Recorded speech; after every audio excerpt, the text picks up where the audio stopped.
ஜெபித்து ஆரம்பிப்போம். பரலோக பிதாவே, உம்மை துதிக்கிறோம், உம்மை ஸ்தோத்தரிக்கிறோம். இந்த மாலை வேளையிலே உம்முடைய வார்த்தையை கேட்கும்படியாய் எங்களை கூட்டி சேர்த்திருக்கிறபடியால் உமக்கு ஸ்தோத்திரம். என்ன அருமையான இந்த பாக்கியத்தை நீர் எங்களுக்கு தந்திருக்கிறீர், அதுக்காக உமக்கு ஸ்தோத்திரம். வந்திருக்கிறவர்கள் மட்டுமில்லை, இன்னும் பல்வேறு இடங்களிலிருந்து எங்களோடு இன்றைக்கு இணைந்திருக்கிறவர்கள், இன்னும் வரும் நாட்களில் இதை கேட்கப் போகிறவர்கள் எல்லாரையும் ஆசீர்வதியும். உடைய வார்த்தையின் வெளிச்சம் ஒவ்வொருவருக்கும் வந்து கிடைக்கட்டும். கர்த்தாவே, ஜனங்கள் இதில் மகிழட்டும்.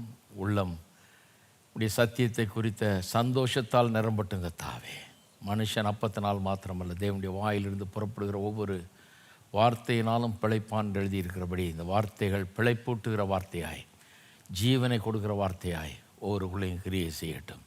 இயேசுவின் நாமத்திலே ஜெபிக்கிறோம், ஆமேன். ரோமர்கள் நிறுவனத்திலிருந்து ஒவ்வொரு வசனமாய் படித்து வருகிறோம், விளக்கமாய் படித்து வருகிறோம். இது 30வது வாரம் ஆல்ரெடி.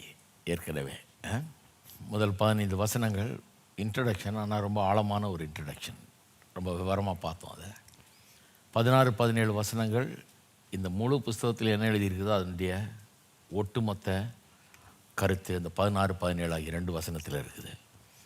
முழு புஸ்தகம் எதை குறித்தது? தேவ நீதி எப்படி மனுஷனுக்கு கொடுக்கப்படுகிறது, ஒரு பாவியை எப்படி தேவன் நீதிமானாக்குகிறார், அதுதான் 16-17 வசனங்கள் சொல்லுது இல்லையா? இப்போ 18ஆம் வசனத்துக்கு வந்திருக்கிறோம். இங்கே தேவ கோபத்தை பற்றி பேசிகிட்டு இருக்கிறோம். வாசிக்கிற 18வது வசனம், சத்தியத்தை அநியாயத்தினாலே அடக்கி வைக்கிற மனுஷருடைய எல்லா வித அவபக்திக்கும் அநியாயத்துக்கும் விரோதமாய் தேவ கோபம் வானத்திலிருந்து வெளிப்படுத்தப்பட்டிருக்கிறது. போன வாரம் இந்த தேவ கோபத்தை பற்றி பேசும்போது தேவ கோபம் எந்தெந்த விதங்களிலே வெளிப்படுத்தப்படுகிறது, எப்பொழுது வெளிப்படுத்தப்படுகிறது என்பதை குறித்து பேசணும். பல விதங்களை பற்றி பேசணும். எப்பொழுதுன்றது ரொம்ப முக்கியம். எல்லோரும் நினைக்கிறாங்க நியாய தீர்ப்பு வரப்போகுது, எதுக்கு எடுத்தாலும் கிறிஸ்தவங்க என்ன சொல்லுவாங்க, நியாய தீர்ப்பு நாள் வருதுன்னுவாங்க. உண்மைதான், அதை நம்புகிறேன். நிச்சயமாக எல்லோரும் நியாய தீர்ப்பில் ஆண்டவருக்கு முன்னால் நிற்பாங்க. ஆனால் இப்போவே எத்தனை விதங்களில் தேவ கோபம் இப்பொழுதே சமுதாயத்தில், மனுஷருடைய வாழ்க்கையில், தனிப்பட்ட விதத்திலும் சமுதாயம் என்கிற விதத்திலும் தேவ கோபம் வெளிப்படுகிறது என்பதை குறித்து போன வாரம் பார்த்தோம். ரொம்ப முக்கியம் எப்போன்றது வலியுறுத்த விரும்புகிறேன். இப்போவே தேவ கோபத்தினுடைய வெளிப்பாடு அங்கே தெரிகிறது. சமுதாயத்தில் இன்றைக்கு இருக்கிற அவலங்கள் அநேகங்கள் தேவ கோபத்தினுடைய வெளிப்பாடு. தேவன் அவர்களை அந்த மாதிரி இச்சை ரோகங்களுக்கு ஒப்பு கொடுத்து விட்டார்ன்ற மாதிரி வேதம் சொல்லுது. அதெல்லாம் பின்னால் வருது, விவரமாக நாம் பார்ப்போம். தேவ கோபம் இப்பொழுதே பல்வேறு விதங்களில் வெளிப்படுத்தப்பட்டிருக்கிறது. இன்றைக்கி அடுத்த ஸ்டெப்புக்கு போவோம். இதே வசனத்தில் எதற்கு எதிராக தேவனுடைய கோபம் வெளிப்படுத்தப்படுகிறது அதை பார்க்கணும். தேவ கோபம் எதற்கு எதிராக வெளிப்படும்? Against what is the wrath of God revealed? எதற்கு எதிராக வெளிப்படுத்தப்பட்டிருக்கிறது அதை பற்றி சொல்லும்போது 18ஆம் வசனம் சொல்லுகிறது. அந்த லைனை கவனிங்க. எல்லாவித அவபக்திக்கும் அநியாயத்துக்கும் விரோதமாய் தேவ கோபம் வானத்திலிருந்து வெளிப்படுத்தப்பட்டிருக்கிறது. வானத்திலிருந்துன்னா தேவன் தம்முடைய சகல அதிகாரத்தோடும் உரிமையோடு இந்த வானத்தையும் பூமியும் உண்டாக்கின தேவன், எல்லாத்தையும் நமக்கு கொடுத்த தேவன், நியாயம் தீர்க்க அவருக்கு உரிமை உண்டு. அப்பேற்பட்ட தேவன் கோபத்தை வெளிப்படுத்துகிறாராம். எதன் மீது? சகலவித எல்லா விதமான அவபக்திக்கும் அநியாயத்துக்கும் விரோதமாய். அவபக்தி அநியாயம் பற்றி பேசுது. சரி, இங்கே 2 காரியத்தை இங்கே பவுல் அப்போஸ்தலன் வெளிப்படுத்துகிறார். அந்த 2 காரியத்தை இந்த வாரம் ஒன்று பார்க்க போகிறோம், அடுத்த வாரம் பார்க்க போகிறோம். ஒன்று, த நேச்சர் ஆஃப் சின், பாவம்னா என்ன அப்படிங்கிறத முதல்ல சொல்கிறார். அது அவபக்தி அநியாயம் அப்படின்னு இந்த 2 வார்த்தைகளில் பாவத்தை வர்ணிக்கிறார். பாவம்னா என்னென்னா அவபக்தி அநியாயம், அதுதான் பாவம்ன்றார். இந்த பாவத்தை குறித்த வெளிப்பாடு ரொம்ப முக்கியம், அதுதான் இன்றைக்கி பேச போகிறோம். 2வது, அவர் இந்த பாவத்தை தேவன் லேசாக மன்னித்து விட முடியாது. சும்மா பரவாயில்ல, எக்ஸ்கியூஸ் யூ அப்படின்னு சொல்கிற ஒரு விவகாரம் கிடையாது. அதனால தான் தம்முடைய குமாரனை அனுப்பி நம்முடைய பாவத்தை அவர் மீது வைத்து அதை தண்டித்து, ஏன்னா பாவத்தின் சம்பளம் மரணம்னு சொல்லிட்டார். பாவம் செய்கிற ஆத்மா சாகவே சாகுன்ட்டார். அதனால் அவரே சும்மா மன்னிச்சிடும் போ, எக்ஸ்கியூஸ்னு அனுப்பிச்சிட முடியாது. அப்படி அனுப்ப முடியாத ஒரு காரியம் ஆயிடுச்சு. ஏன் எக்ஸ்கியூஸ் பண்ண முடியாதுன்றதுக்கு 2 காரணங்களுக்கு அடுத்த வாரம் அதை பேசுகிறேன். பாவம் மன்னிக்கப்பட முடியாத ஒன்று, அது தண்டிக்கப்பட்டே ஆக வேண்டும். வேத வசனம் என்ன போதிக்குது? இயேசு நம்மளை மன்னித்திருக்கிறாருன்னு போதிக்குது. ஆனால் சும்மா மன்னிச்சு விட்டாருன்னு போதிக்கலைங்க. அதுக்கு அவர் சாக வேண்டியதாச்சு, தம்முடைய ஜீவனையே கொடுக்க வேண்டியதாகிடுச்சு. இதெல்லாம் நல்லா புரிஞ்சுக்கணும் பாருங்கள். சும்மா மன்னிப்பு கேட்டால் மன்னிச்சிடார் போ அப்படின்ற மாதிரி கிடையாது. இது ரொம்ப costly, expensive forgiveness. Grace is not cheap. Dietrich பான்ஹாஃபர்னு ஒருத்தர் ஹிட்லர் காலத்தில் வாழ்ந்து ஹிட்லரால் கொல்லப்பட்ட ஒரு பிரசங்கியார் சொல்கிறாரு, இட்ஸ் நாட் சீப் கிரேஸ். இது இலவசமாக வருது தேவனுடைய கிருபைன்றதுனால சீப்புன்னு நினச்சிடாதீங்க. ஏன் இலவசம்னா, இங்கே இருக்கிற அத்தனை பேரும் சேர்ந்து காசு போட்டு வாங்கலான்னு போனால் கூட அதை காசு போட்டு வாங்க முடியாது. அதனுடைய விலை அவ்வளவு. அந்த விலை என்ன? பாவமே செய்யாத, எந்த பாவமும் அறியாத தேவகுமாரனுடைய ஜீவன், அவருடைய ரத்தம், அதுதான் அதனுடைய விலை. அதனால தான் அவரே ரத்தம் சிந்தி மறிக்க வேண்டியதாயிற்றுன்னு வேதவசனம் போதிக்கிறது இல்லையா? Not cheap grace. அதை அடுத்த வாரம் பார்ப்போம். இந்த வாரம் பாவத்தை குறித்து பார்ப்போம். பாவம்னா என்ன சொல்கிறாரு? அவபக்தி, அப்புறம் அநியாயம் என்று வர்ணிக்கிறார். இதை குறித்து இன்றைக்கு பார்க்க போகிறோம். இந்த முழு பகுதியை 18லேருந்து 32 வரைக்கும் போனீங்கன்னா என்னத்தை பற்றி சொல்கிறாரு? இந்த பாவத்தை பற்றி சொல்கிறார். அவபக்தி, அநியாயம் இது எப்படி வேலை செய்யுது? வரப்போகிற வாரங்கள் ரொம்ப முக்கியம் பாருங்கள். இது எப்படியெல்லாம் வேலை செய்யுது, எப்படியெல்லாம் சமுதாயத்தில் மனிதர்களுடைய வாழ்க்கையில் வெளிப்படுது, என்னெல்லாம் செய்யுது இது மனுஷனை, எப்படியெல்லாம் கெடுக்குது, எப்படி சீரழிக்குது அப்படின்றத பார்க்க போகிறோம். அது மட்டும் இல்லை, இது ஏன் மன்னிக்க முடியாத ஒன்று, இதை தண்டித்தே ஆக வேணும். அதுக்கு 2 காரணங்கள் இதெல்லாம் பார்க்க போகிறோம். சரி, இன்றைக்கி முதல்ல பாவத்தை பற்றி பார்ப்போம். The nature of sin. பாவத்தினுடைய தன்மை என்ன? அவபக்தியும் அநியாயமும் என்று வேதவசனம் சொல்லுது. சரி, அதை பற்றி பார்ப்போம். இது பாவத்தை பற்றி பலவிதமான டெஃபினிஷன்ஸ் வேதவசனத்தில் இருக்குது. பார்த்தீங்கன்னா ஒரு டெஃபினேஷன் பார்த்திங்கன்னா, குறி தவறுவது அப்படின்ற விதத்தில் மிஸ்ஸிங் த மார்க்னு சொல்லுவாங்க. ஒரு ஃபேமஸ் டெஃபினேஷன் இல்லையா? Missing the mark.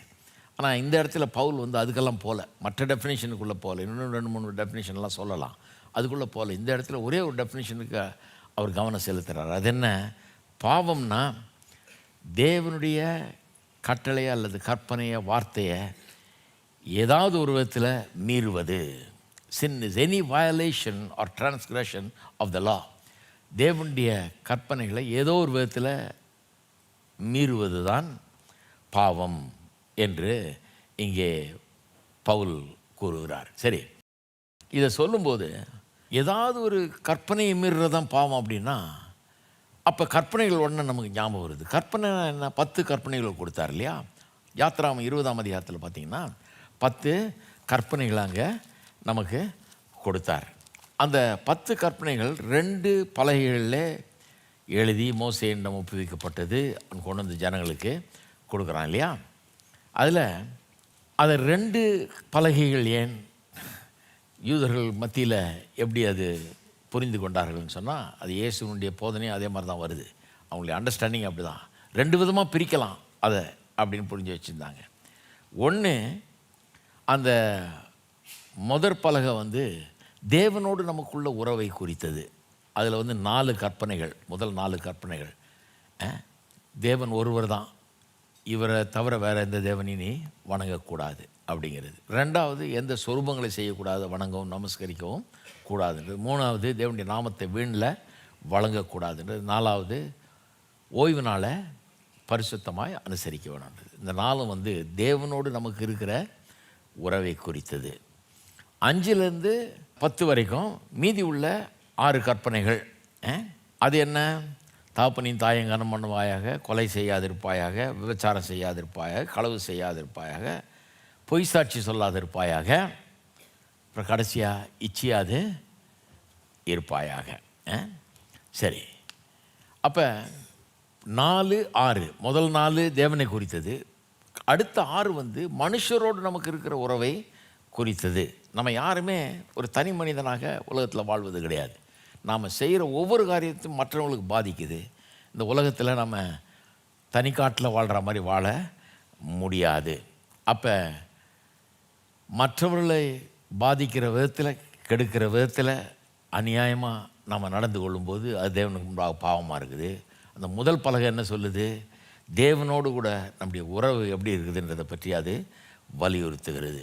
நம்முடைய உறவு தேவனிடத்தில் எப்படி இருக்குது, தேவனை பற்றி நாம் என்ன எண்ணுகிறோம், தேவன் நம்முடைய வாழ்க்கையில் அவர் ஒருவர் தான் தேவனா, அவர் தான் முக்கியத்துவம் வாய்ந்தவரா, அவர் தான் நம்முடைய வாழ்க்கையில் முதலாவதாக இருக்கிறாரா, சுப்ரீமாக இருக்கிறாரா, அவர் தான் எல்லாத்துக்கும் மேலாக இருக்கிறாரா அப்படின்றதெல்லாம் முக்கியம்.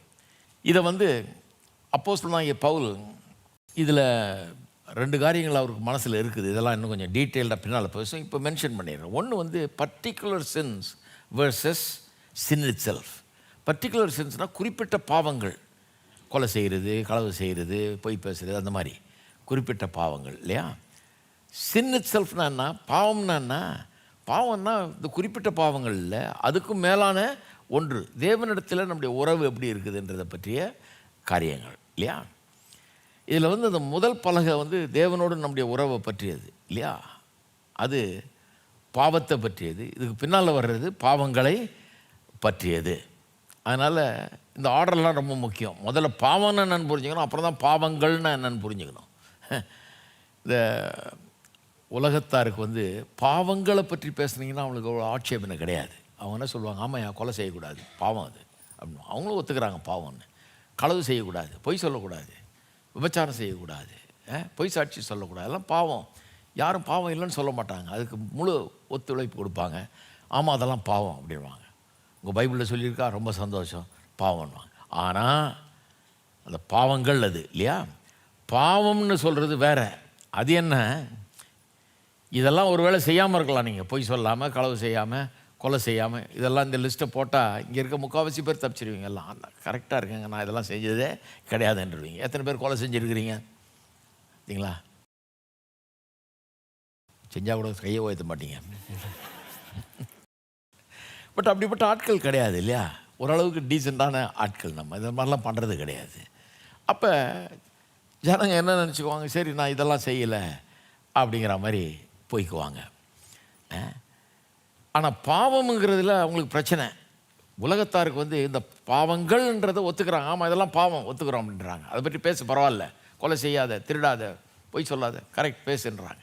ஆனால் பாவம்ன்றதை பற்றி பேசும்போது என்ன சொல்கிறோம், வேதம் சொல்லுது எல்லாரும் பாவிகள், நீதிமான் ஒருவனும் இல்லையே, ஒருவன் கூட இல்லையே பவுல் சொல்கிறாரு. அதை கேட்டவுடனே அவங்களுக்கு கோவம் வந்து, இந்த பவுலால் தான் பிரச்சனை. சில கிறிஸ்தவங்களுக்கே அது பிரச்சனை. இந்த பவுல் பாருங்கள், இயேசு கூட சொல்ல மாட்டார் அப்படி, இவர் சொல்கிறாரு. இப்போ ஒருத்தன் கூட நீதிமான் இல்லை, உலகத்தில் ஒரு ஆள் கூட நீதிமான் இல்லையா.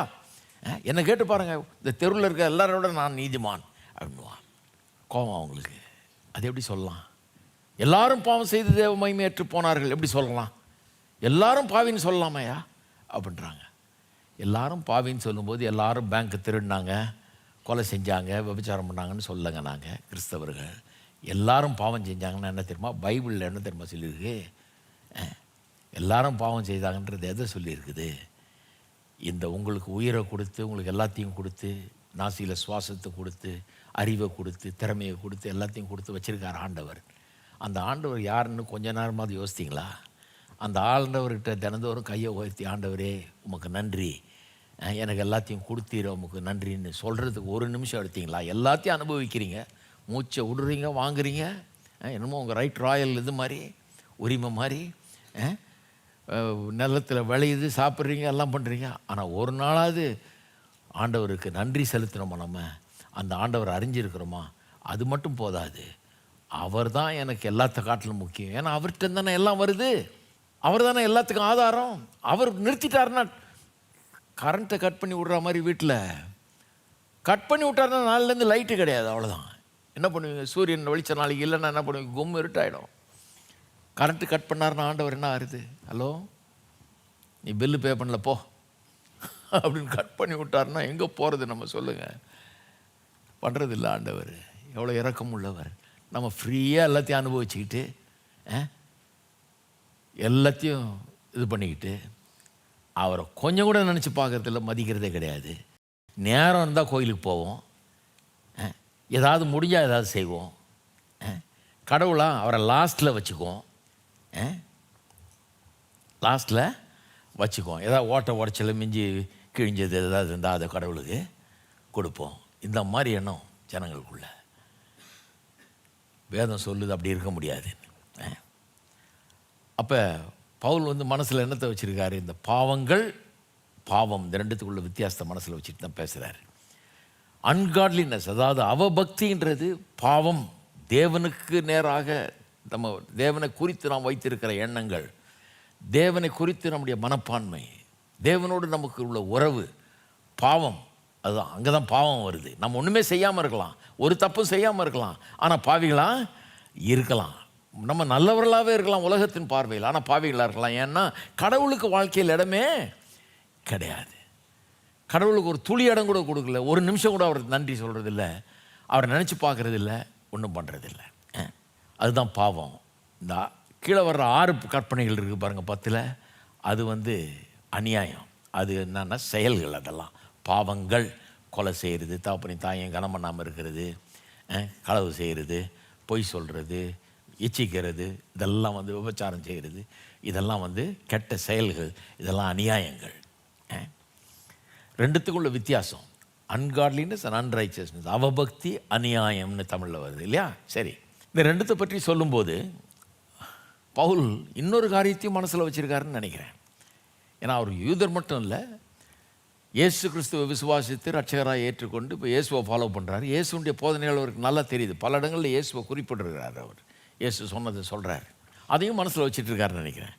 ஏன்னா ஒரு இடத்துல ஒரு லாயர் இயேசுகிட்ட வர்றான் இல்லையா, நியாயசாஸ்திரி ஒருத்தன் இயேசுகிட்ட அவன் கேட்குறான், இந்த கற்பனைகளெல்லாம் எது பெரிய கற்பனை அப்படின்னு கேட்குறான். அதுக்கு அவர் சொல்கிறாரு, உன் தேவனாகிய கர்த்தரை உன் முழு இருதயத்தோடும், முழு ஆத்மாவோடும், முழு மனதோடும், முழு பலத்தோடும் அன்பு கூர்வாயாக. இதுவே முதலாவது கற்பனை. சொன்னாரா இல்லையா? க்ளீனாக சொல்கிறாரு, இதுவே முதலாவது கற்பனை. யூதர்கள் மத்தியில் அந்த இது நல்லா தெரிஞ்சிருந்தது ஏற்கனவே. இயேசுவும் யூத இதில் தான் பின்னணியில் தான் பிறந்து வளர்ந்து வந்தார். சொல்ல இது முதலாவது கற்பனை. அதாவது 10 கற்பனை இங்கே பாருங்கள் 2ஆக பிரிகிறாரு. இந்த 4 ஒன்றா சேர்த்துட்டாரு. 4 சுருக்கி ஒன்றா சொல்கிறாரு. தேவனாகிய கர்த்தரை முழு இருதயத்தோடும், முழு ஆத்மாவோடும், முழு பலத்தோடும், முழு மனதோடும் அன்பு கூர்வாயாக. இது முதலாவது கற்பனை. 2ஆவது கற்பனை, நீ உன்னில் அன்பு கூறுவது போல பிறனிலும் அன்பு கூர்வாய். இது 2ஆவது கற்பனை. இதில் 6 வந்துடுது. முதல் 4, 2வது 6, 2ஆக பிரித்து அவர் சொல்கிறார். அப்போ இதை தான் அன்காட்லினஸ், அன்ரைச்சஸ்னஸ் அல்லது அவபக்தி, அநியாயம்னு பவுல் இங்கே புது ஒரு இது கொடுக்குறாரு. அதுக்கு எது அவபக்தி? அவபக்தின்னா அன்காட்லினஸ். அதுதான் தேவனை குறித்து நமக்கு இருக்கிற எண்ணம். தேவனை எப்படி பார்க்குறோம், தேவனுக்கு என்ன இடத்த கொடுத்துருக்குறோம் வாழ்க்கையில், தேவன் எங்கே இருக்கிறார் நம்முடைய வாழ்க்கையில், அவர் முதலாவது இருக்கிறாரா, கடைசி இருக்கிறாரா, அவருக்கு என்ன விதமான இது 4வது இருக்கிறாரா, அவர் என்ன நிலையில் தேவனை நம்ம வச்சுருக்கிறோம் நம்முடைய வாழ்க்கையில் அப்படிங்கிறது ரொம்ப முக்கியம். இதெல்லாம் தான் அவர் பின்னணியில் இருக்குது, அவர் மனசில் பின்னால் இருக்குது. இந்த அவபக்தி, அநியாயத்தை பற்றி பேசும்போது இதான் மனசில் வச்சுருக்கார். பாவத்தை பற்றி பார்த்து கொண்டிருக்கிறோம். பாவம் எப்படிப்பட்டது, எத்தகைய தன்மை உள்ளது, பாவம்னா என்ன, அவபக்தி, அநியாயம். சரி, இதை 10 கற்பனையை பார்த்தா விளங்குது. அவபக்தின்றது தேவனுக்கு எந்த விதமான இடத்த மனசில் வச்சுருக்கிறோம், அவரை எந்த வித ஸ்தானத்தில் வச்சுருக்கிறோம் அப்படிங்கிறது தான் அவபக்தி. அவர் எப்படி மதிக்கிறோம், அவருக்கு எப்பேற்பட்ட இடத்த கொடுத்துருக்குறோம், அதுதான் அவபக்தி. அநியாயன்றது என்ன செய்கிறோம் அப்படிங்கிறது அநியாயம். சரி, இந்த 18வது வசனம் ரொம்ப முக்கியமான வசனம் பாருங்கள். ஏன்னா மீதி 32வது வசனம் வரை பவுல் ஒரு பிரசங்கத்தையே பண்ண போகிறார். இது பல இடங்களில் போதிச்சிருப்பாருன்னு நினைக்கிறேன், அதை தான் எழுதுகிறாருங்க. இதெல்லாம் போதித்த காரியங்கள் தான் இப்போ எழுதுகிறார். அப்போ நான் எப்படி ஒரு வசனத்தை வாசிச்சுட்டு அதை விலக்கி போதிக்கிறேனோ அது மாதிரி தான் பவுல் பண்ணிகிட்ருக்கிறார். 18வது வசனம் டெக்ஸ்ட்டு வசனம், பிரசங்கத்தினுடைய வசனம். 19லேருந்து பார்த்தீங்கன்னா அதனுடைய பயங்கரமான விளக்கம். அந்த விளக்கத்துக்கு தான் வரப்போகிறோம், அதை மிஸ் பண்ணக்கூடாது. அது ரொம்ப நல்லா கேளுங்க, அது ரொம்ப பிரமாதமான ஒரு பகுதி. அப்போ இந்த முழு அதிகாரமும் இந்த பாவம் எப்படிப்பட்டது, இது எப்படி மனுஷனுக்குள்ளே கிரியை செய்கிறது, எப்படி எல்லாரும் பாவிகளாக இருக்கிறார்கள், that all have become guilty of ungodliness and unrighteousness. எல்லாரும் அவபக்திக்கும் அநியாயத்துக்கும் சொந்தக்காரர்களாயிட்டாங்க. எல்லாரும் இந்த அவபக்தி, அநியாயம் என்கிற குற்றத்தை சுமந்து கொண்டிருக்கிறார்கள் அப்படின்னு. அதாவது தேவனுக்கு தங்களுடைய வாழ்க்கையில் இடமில்லாமல் வாழுகிறார்கள், செய்கையிலேயும் பாவிகளாக இருக்கிறார்கள் அப்படிங்கிறது நிரூபிக்கிறதுக்காக தான் 32வது வசனம் வரைக்கும் அவர் எழுதுகிறார். அதில் பார்த்திங்கன்னா பயங்கரமாக அதை டெவலப் பண்ணுறார் பாருங்கள். என்ன காமிக்கிறாரு, எப்படி மனுஷன் தேவனிடத்திலிருந்து திரும்பி தேவனை தள்ளிவிட்டு தேவனுக்கு விரோதமாக திரும்பி அநியாயத்தை செய்ய முற்பட்டு அந்த அநியாயத்திலே மகிழுகிறான். அவன் அதை பற்றி பெருமை பாராட்டுறான். இப்படி வாழ்கிறான், நான் என் வாழ்க்கை தான் சொல்லுவேன். அந்த காலத்தில் ஃப்ராங்க் சினாட்ரா ஒரு பாட்டு பாடினார், ஐ டிட் இட் மை வேன்னு. 1 மில்லியன் காப்பி விற்றுது. அது அப்படியே இந்த பாவிகளுடைய மனப்பான்மை அப்படியே பிரதிபலிக்குது பாருங்கள். I did it my way, என் வழியில் நான் வாழ்ந்தேன், என் இஷ்டத்துக்கு வாழ்ந்தேன், நான் தலை தெறிக்க என்னென்ன பண்ணணுமோ அதெல்லாம் பண்ணி என் பணம், என் உடம்பு, என் இஷ்டம், நான் எப்படி வாழணுமோ அப்படி வாழ்ந்தேன்னு பெருமை பாராட்டு வருது. அந்த நிலையை எப்படி அடைஞ்சா மனுஷன்றதை காமிக்கிறாரு. அது மட்டும் இல்லை, எப்படி அது மன்னிக்கப்படாத குற்றம்ன்றதையும் காமிக்கிறார் மீதி உள்ள வசனங்களில். அது மட்டும் இல்லை, அவைகளுடைய விளைவு என்ன, அது எங்கே கொண்டு போய் மனுஷனை விட்டுச்சு, எப்படியெல்லாம் அவனை சீரழிச்சுது, எப்படி அவனுடைய மனதை அவனுடைய எல்லாத்தையும் கெடுத்து போட்டு சமுதாயத்தையே உலகத்தையே எப்படி கெடுத்துது அப்படின்றத பற்றி சொல்கிறார். அப்புறம் கடவுள் அதை பற்றி என்ன செய்தார், இதிலேருந்து மனுஷனை விடுவிக்கிறதுக்கு என்ன செய்தார், இதெல்லாம் பின்னால் வருது. 3ஆம் அதிகாரம் வரைக்கும் போகுது அப்படியே. சரி, ஆனால் நம்ம இப்போது இதில் கவனம் செலுத்தணும். இந்த அவபக்தி, அநியாயம், இதுதான் பாவத்தினுடைய விளக்கம். இந்த 2 வார்த்தையில் அடங்கி இருக்குது இல்லையா? இதில் கவனம் செலுத்தணும். இப்போது பாவம்னா அவபக்தி, அநியாயம்ன்றதை பார்த்துட்டோம். அந்த அவபக்தினா என்ன, அநியாயம் என்னன்னு தனித்தனியாக பார்த்துட்டோம். முதல் 4 கற்பனைகளை தான் அவபக்தின்னு சொல்லுது. தேவனுக்கு நம்ம வாழ்க்கையில் என்ன இடம் கொடுத்துருக்குறோம், அவர் தான் பெருசாக இருக்கிறாரா, அவர் தான் முக்கியமாக அப்படிங்கிறது. அநியாயம்னா நம்முடைய செயல்கள், இதெல்லாம் சொல்லிட்டோம். இதை தான் இயேசுவும் போதிச்சார், எல்லாம் காமிச்சிட்டோம் இல்லையா? இப்போது இதை குறித்து 2 காரியங்களே நாம் பார்க்க வேண்டியது அவசியம். அது என்னென்னா, ஒன்று இந்த அவபக்தி, அநியாயம்ன்ற இந்த 2 காரியத்தையும் பாவத்தை பற்றி புரியும் போது இது 2த்தையும் பிரிக்கவே கூடாது, 2த்தையும் ஒன்றாவே வச்சுருக்கணும் ஜோடியாக. இதை பிரிச்சிங்கனாலே பாவத்தை குறித்த விளக்கத்தில் குழப்பம் அடைந்து விடுவோம். 2ம் பிரிக்க முடியாத ஜோடி, அப்படி யோசிச்சுங்க. அதை திருச்சபையின் சரித்திரத்தில் பார்த்தீங்கன்னா இது 2 பிரித்ததுனால என்ன ஆச்சுங்கிறதுக்கு ஏராளமான ஆதாரங்கள் இருக்கிறது. சிலர் என்ன பண்ணாங்க, திருச்சபையில் கடந்த காலங்களில் வெறும் இந்த அவபக்தின்ற காரியத்தை தான் கான்சென்ட்ரேட் பண்ணாங்க. இந்த செய்கை, அநியாயம் அப்படிங்கிறத கான்சென்ட்ரேட் பண்ணாமல் விட்டாங்க. அடுத்தவங்க என்ன பண்ணாங்க, இவங்க இதை விட்டாங்கன்னு இதை ரொம்ப கான்சென்ட்ரேட் பண்ணாங்க. என்ன பண்ணாங்க, அநியாயம், அதாவது அநியாயம் செய்யாத, அக்கிரமம் செய்யாத, செய்கை நம்முடைய நடக்கையில் எப்படி இருக்கணும் அதை பற்றி ரொம்ப கான்சென்ட்ரேட் பண்ணாங்க.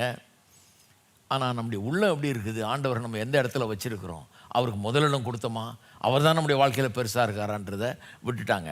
இன்னும் கேட்டால் அதை தப்பாக கூட புரிஞ்சுக்கிட்டாங்கன்னு சொல்லுவேன் நான். ஏன்னா நான்லாம் வளர்ந்து வந்த காலத்தில் இன்றைக்கி நான் உங்களுக்கு விலைக்கு சொன்ன மாதிரி யாரும் எனக்கு விலைக்கு சொல்லலை. எனக்கு திரும்ப 16 வயசாகி இங்கே உட்காந்துருந்தால் நல்லா இருந்திருக்குன்னு நினைக்கிறேன். நான் இதே பிரசவாகத்தில் தான் நான் வளர்ந்தேன், யாரும் எனக்கு சொல்லலை பாருங்கள். எனக்கு என்ன சொன்னாங்க, அன்காட்லினஸ்னால் என்ன, முடியை நீளமாக வளர்த்துட்டு இருக்கிற நீ அன்காட்லி, போ முடியை வெட்டிட்டு வாங்க, முடியை நல்லா ஷார்ட்டாக வெட்டு வந்தால் ரொம்ப காட்லி. சட்டை இந்த கலர் கூடாது, ஏன்னா கருப்பு சட்டை பிசாசு மாதிரி, நீ போய் இந்த சட்டை கலரில் மாற்றி, அந்த ஒரு கலர் தான் கர்த்தர் விரும்புகிறார். நான் சரி அந்த கலரை மாற்றிட்டு வந்தோடனே ரொம்ப காட்லி, ரொம்ப தேவ பக்தி இப்போ வந்துடுச்சு. இப்படி தான் இந்த மாதிரி சில மாற்றங்கள்லாம் கொண்டாந்தாங்க பாருங்கள். எல்லாம் வெளியில் தான் டெய்லர் பண்ணுற வேலையும் பார்பர் பண்ணுற வேலையும் பண்ணியே எங்களை பக்தி உள்ளவர்களாக மாற்ற பார்த்தாங்க. அவபக்தினா என்னன்னு எனக்கு விளங்கவே இல்லை பாருங்கள் எத்தனையோ காலமாக. அதனால தான் இப்போ இதெல்லாம் எனக்கு ரொம்ப ஆச்சரியமாக இருக்குது. எனக்கு அவபக்தினா என்ன, நான் ஒருவேளை கோயிலுக்கு போகலாம், பைபிளை கூட அப்பப்போ வாசிக்கலாம், ஒருவேளை பாட்டு கூட பாடலாம், மியூசிக் கூட வாசிக்கலாம், கிறிஸ்தவ குடும்பத்தில் பிறந்து வளர்ந்துருக்கலாம், எல்லாம் பண்ணலாம், கிறிஸ்தவ பாரம்பரியம்லாம் இருக்கலாம். ஆனால் கடவுள் என்னுடைய வாழ்க்கையில் முதலாவதாக இருக்கிறாரா, எல்லாமாக இருக்கிறாரா? அப்படி இல்லைன்னா அது அவபக்தி.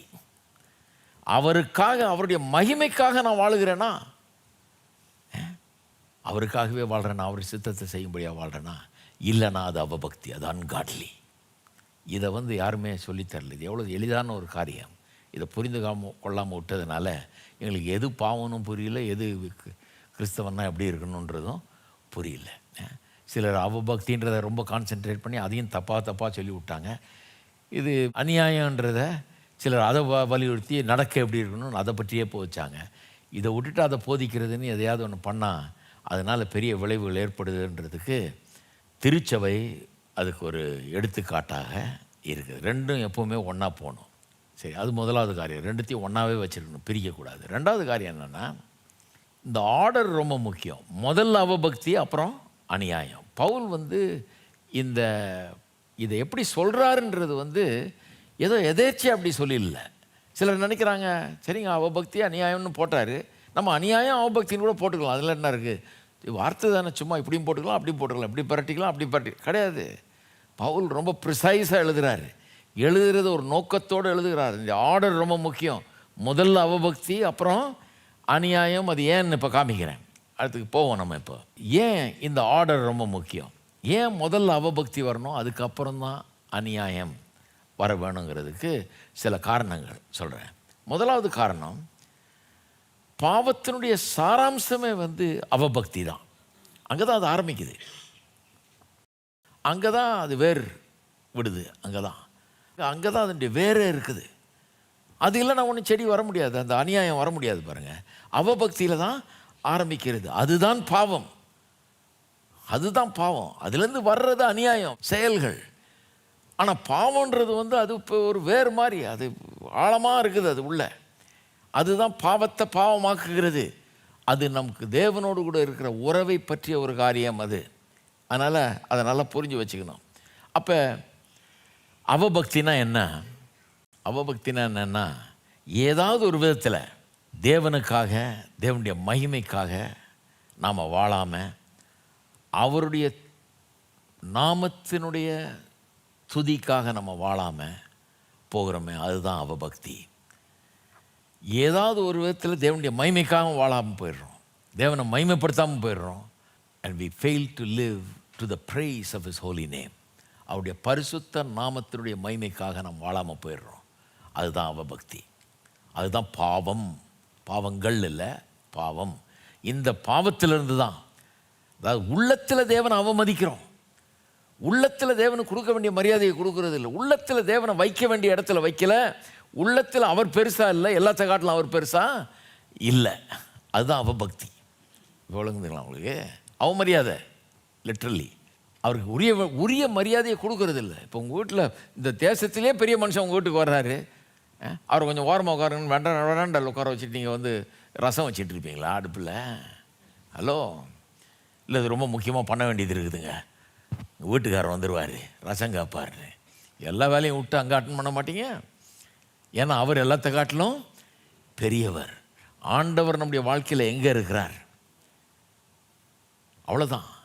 நீங்கள் திருடினீங்களான்றது இல்லை, கோயிலுக்கு போனீங்களான்றது கூட கிடையாது, பாட்டு தெரியுமான்றது கூட கிடையாது, பைபிளை வாசித்தீங்களா, சிலர் பைபிள் கூட வாசிக்கிறாங்க, பைபிள் வாசித்தீங்களான்றது கூட கிடையாது, நீங்கள் ஜெபம் பண்ணீங்களான்றது கூட கிடையாது. ஏன்னா சிலருக்கெல்லாம் கடவுள் ஒரு 3வது 4வது இடத்துல இருக்கார், கொஞ்சம் முக்கியத்துவம் தர்றாங்க, ஆனால் எல்லாத்த காட்டிலும் அதிக முக்கியத்துவம்னு சொல்ல முடியாது. சிலர் கடைசி இடத்துக்கு அனுப்பிச்சிட்டாங்க அவரை, சிலர் 2வது 3வது 4வது 5வது இடத்துல வச்சுருக்கிறாங்க. எது அவபக்தி? அவரை அவமரியாதை பண்ணுறது. நம்பர் 1 ஸ்தானத்தை காட்டிலும் வேறு எந்த இடத்தை அவர் கொடுத்தாலும் அது அவமரியாதை, அதைத்தான் பாவம் என்று வேதம் சொல்லுகிறது. அதுதான் பாவம். இதைத்தான் வேதவசனம் எல்லாரும் பாவம் செய்து ஏகமாய் கெட்டு போனார்கள், ஒருவனும் நீதிமான் இல்லைன்னு சொல்லும்போது இந்த விதத்தில் தான் சொல்லுது. நீங்கள் எல்லாம் பேங்க்கில் போய் திருடிட்டீங்க, கொலை செஞ்சிட்டீங்க, அது பண்ணிட்டீங்கன்னு அப்படி சொல்லலை. இதெல்லாம் நல்ல மனுஷங்கன்னு கர்த்தருக்கு தெரியும், அவர் ஒன்றும் முட்டாள்தனமாக பேசுகிறவர் இல்லை. கர்த்தர் என்ன சொல்கிறாரு, எனக்கு உன் இடத்துல, உன் இருதயத்தில் கொடுக்க வேண்டிய இடத்த கொடுத்தியா? நான் உனக்கு எல்லாத்தையும் கொடுத்துருக்கேன், நான் இல்லைன்னா நீ கிடையவே கிடையாது, உனக்கு இந்த உலகமே இருக்காது. நான் சொன்னது மாதிரி விளக்கு அணைச்சா மாதிரி அணைச்சாலும் முடிஞ்சு போச்சு. அவர்கிட்ட தான் எல்லாத்தையும் பெற்றிருக்கிறீங்க, அப்போ அவருக்கு என்ன இடத்த கொடுத்துருக்குறீங்க? அவரை பற்றி ஒரு நிமிஷம் நின்று யோசித்தீங்களா? இன்றைக்கி அவருக்கு நன்றி செலுத்துனீங்களா? அவருடைய சித்தம் என்ன, அவருடைய நோக்கம் என்ன? அவரை நான் மகிமைப்படுத்தணும், அவருடைய சித்தத்துக்காக வாழணும், அவருடைய நோக்கத்தை நிறைவேற்றணும், அது மட்டும்தான் நான் செய்வேன். வேறு எதுவுமே எனக்கு முக்கியம் கிடையாது. என்னானாலும் சரி, அவருடைய நோக்கம், அவருடைய சித்தம், அவருடைய மகிமை, இதுதான் எனக்கு முக்கியம். அப்படி வாழ்கிறீங்களா? இல்லை அவருடைய மகிமையும் வேணுங்க, எனக்கு இதுவும் வேணுங்க, அப்படி இல்லை. அவருடைய மகிமை தான் வேணும் எனக்கு, மீதியெல்லாம் முக்கியமே கிடையாது. அவருடைய நோக்கம், அவருடைய சித்தம் தான் வேணும். அப்படி வாழ்கிறீங்களா? அப்படி வாழலைன்னா, கடவுள் உங்களுக்கு எல்லாத்துக்கும் எல்லாமா இல்லைன்னா அது பாவம். அப்படி தான் வேதவசனம் போதிக்குது. அப்போ நிறைய நல்லவர்கள் பாவிகளாக இருக்க முடியும். அதான் சொல்கிறேன், தயவுசெய்து நல்லா புரிஞ்சுக்கணும். வெளியில் கேட்குறவங்க கூட. கிறிஸ்தவர்கள் சும்மா எல்லாரையும் வந்து கெட்டவன் சொல்லிட்டு இல்லை, எல்லாரையும். நிறைய நல்லவர்கள், உலகத்தில் நல்லவர்கள் என்று சொல்லப்படுகிறவர்கள் நிறைய பேர் வேத வசனத்தின்படி பாவிகளாய் இருக்க முடியும். ஏன்னா எல்லாத்தையும் உண்டாக்கி நமக்கு கொடுத்த இந்த ஜீவனுள்ள மெய்யான தேவனை அறியாமல் வாழ்வது பாவம். அவரை மதிக்காமல் வாழ்வது, அவரை முதலிடத்தில் வைக்காமல், அவரை எல்லாமா நினைக்காமல் வாழ்வது பாவம். அவர் உங்களுக்கு எல்லாத்துக்கும் எல்லாமா இல்லைன்னா அது பாவம். அப்படி தான் வேத வசனம் பாவத்தை சொல்லுகிறது. அந்த பைபிள் எக்ஸாம்பிள் திருப்பி அந்த லாயர் கேட்ட கேள்வி தான், எது பிரதான கற்பனை?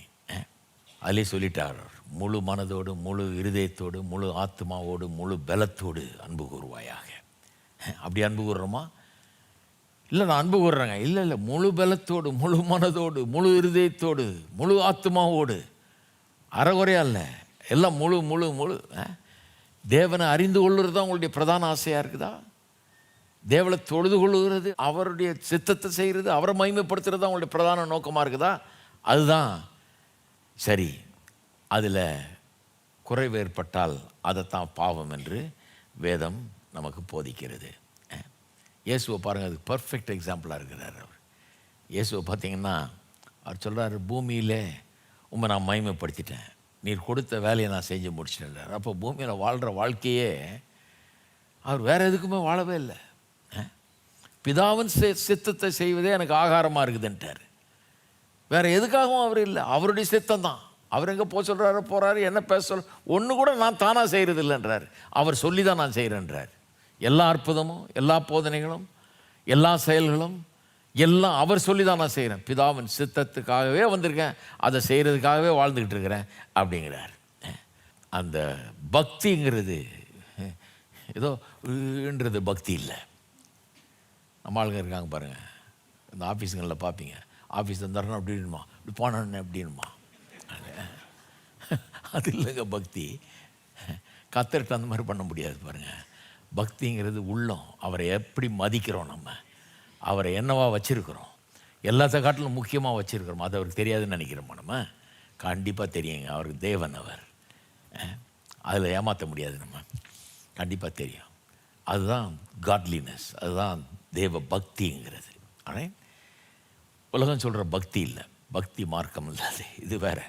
சரி, கிறிஸ்டியன் டீச்சிங்லேயும் இது வருது பாருங்கள். கிறிஸ்டியன் டீச்சிங்கும் போது நேராக டைரெக்டாக நான் பைபிளை சொல்ல, சில காரியங்கள் கிறிஸ்தவ பாரம்பரியத்தில் சில காரியங்களை உபதேசங்கள்னு அறிவித்திருக்கிறாங்க. வெஸ்ட் மினிஸ்டர் கேட்டகிசம்னு ஒன்று இருக்குது இல்லையா, ப்ராட்டஸ்டன்ட்டுகள் பொதுவாக பின்பற்றுகிற ஒரு உபதேசம். ரொம்ப நல்லா எழுதியிருக்காங்க. அது நிறைய பேர் உட்காந்து தீர்மானித்து இது எழுதுனது. அதில் ஷார்ட்டர் கேட்டகிசமில் ஃபஸ்ட்டு கேள்வி இதுதான், what is man's chief end? மனுஷனுடைய மிக முக்கியமான நோக்கம் என்ன? அதுக்கு ஆன்சர் என்னன்னா, தேவனை மகிமைப்படுத்துவதும் அவரை என்றென்றைக்கும் அனுபவிப்பது தான் மனுஷனுடைய வாழ்க்கையின் பிரதான நோக்கம். மனுஷனுடைய வாழ்க்கையின் பிரதான நோக்கம் என்ன? தேவனை மகிமைப்படுத்தணும், அவரை என்ஜாய் பண்ணணும். அப்படியே சொல்லி என்ஜாய்னே போட்டிருக்கு, என்ஜாய் ஹிம் ஃபார் எவர், அவரை என்றென்றைக்கும் அனுபவிக்க வேண்டும். சரியாக போட்டிருக்காங்க பாருங்கள். நல்லா பைபிளை வாசித்து தீர்மானித்து போட்டு எழுதியிருக்காங்க. சரி, அது மட்டும் இல்லை, ரெண்டாவது ரீசன். முதல் ரீசன் என்ன சொன்னேன்? முதல் ரீசன் இதுதான் பாவத்தினுடைய சாராம்சம். எது?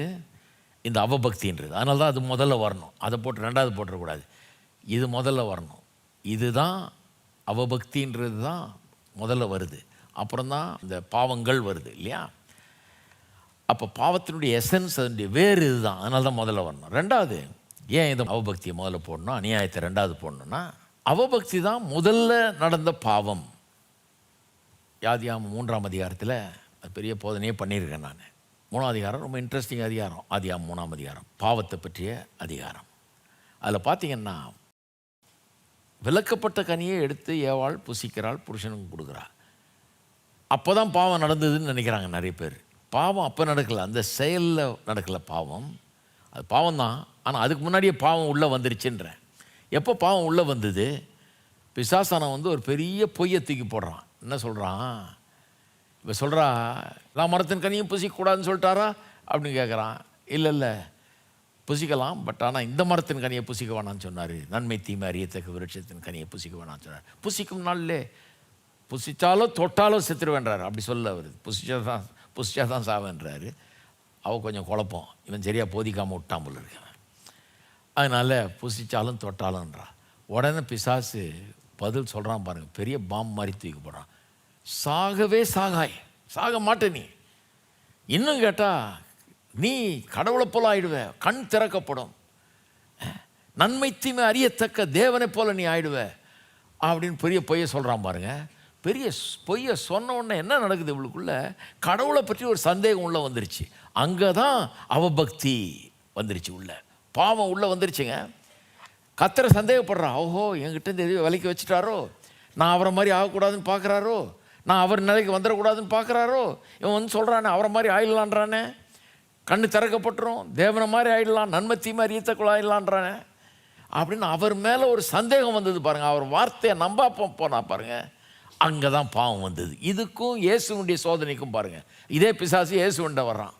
அவர் 40 நாள் சாப்பிடாமல் இருந்தப்ப அங்கே வனாந்தரத்தில் வர்றான் அவரை சோதிக்கிறதுக்கு. வந்து சொல்கிறான், கல்லுகளை அப்பம்மா ஆக்கும்ன்றான் இல்லையா, கல்லுகளை அப்பமாக்குன்றான். உடனே பாருங்கள், அந்த அவன் சந்தேகத்தை கலப்ப பார்க்குறான். உனக்கு பசி, இப்போ போய் கடவுளெல்லாம் யோசிக்காத, ஆக்கி சாப்பிடு அப்படிங்கிறான். அவர் டக்குன்னு பதில் சொல்கிறார் பாருங்கள். உபாகமத்திலேருந்து ஒரு வசனம் ஞாபகம் வருவது. அவர் சொல்கிறார், மனுஷன் அப்பத்தினால் மாத்திரமல்ல தேவனுடைய வாயிலிருந்து புறப்படுகிற ஒவ்வொரு வார்த்தையினாலும் பிழைப்பான்.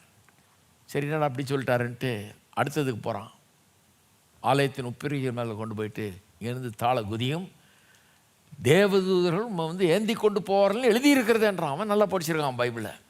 சங்கீதம் 91 கோட் பண்ணுறான், அப்படியே அது எழுதியிருக்கிறதே அப்படிங்கிறான். இவர் சொல்கிறாரு, அப்பா உன் தேவனாகிய கர்த்தரை பரீட்சை பாராதிருப்பாய் என்றும் எழுதியிருக்கிறதே. அதுக்கு தான் பைபிளை ஒழுங்காக படிக்கணும். அவர் உபாகமத்திலேருந்து கோட் பண்ணுறாரு, பரீட்சை பாராதிருப்பாயாக என்று எழுதியிருக்கிறது. டக்குன்னு வருது பாருங்கள். கொஞ்சம் கூட பிசாசுக்கு இடம் கொடுக்கவே இல்லை. அவன் சந்தேகத்தை கலப்ப பார்க்குறான். நீ இந்த ரூட்டில் வந்தீங்கன்னா நீ சீக்கிரம் புகழ் அடைஞ்சிடலாம், மேலேருந்து கூச்சினா அடுத்த நாள் பேப்பரில் வந்துடும், ஏசுநாதர் அங்கேருந்து கூச்சாராக்கும், அப்படியே தேவதூர்லேருந்து அப்படியே பிடிச்சிக்கிட்டாங்களாக்கும், ஒன்றுமே ஆகலையாக்கும், இவர் தான் நம்ம ஊர் ஹீரோ அப்படின்னு வந்துடும். நீ இப்போ உடனே உனக்கு பேரும் புகழும் வந்துடும்ன்றான். நான் உன்னை நம்ப மாட்டேன், நான் கடவுளுடைய வார்த்தையை தான் நம்புகிறேன்றார். நீ சொல்கிறத நம்ம, என் பசி முக்கியம் இல்லை, கடவுளுடைய வார்த்தை முக்கியம். நான் வந்து பெரும் அப்பத்தை சாப்பிட்டு பிழைக்கிறவன் இல்லை, தேவனுடைய வார்த்தையிலிருந்து பிழைக்கிறவன். நான் மேலேருந்து குதிச்சு நான் ஃபேமஸ் ஆக வேண்டியதில்லை, கடவுளை என்ன ஆக்குவார். நான் அதை செய்கிறதுக்கு வரல, நீ சொல்கிறத செய்கிறதுக்கு வரல, அவர் செய்கிறத சொல்கிறதுக்கு தான் நான் வந்திருக்கேன். அப்புறம் கொண்டு போகிறான், மலை மேலே கொண்டு போய் நிற்க வச்சு, மலை உச்சி கொண்டு போய் பூமியின் ராஜ்யங்களெல்லாம் காமிக்கிறான். அந்த செல்வத்தை எல்லாம், அந்த ஐஸ்வர்யத்தெல்லாம் உனக்கு தர்றேன், இதெல்லாம் என்கிட்ட கொடுக்கப்பட்டிருக்குது, ஆதாம் என்கிட்ட கொடுத்துட்டான்றான், இதெல்லாம் உமக்கு தர்றேன் நான் அப்படிங்கிறான்.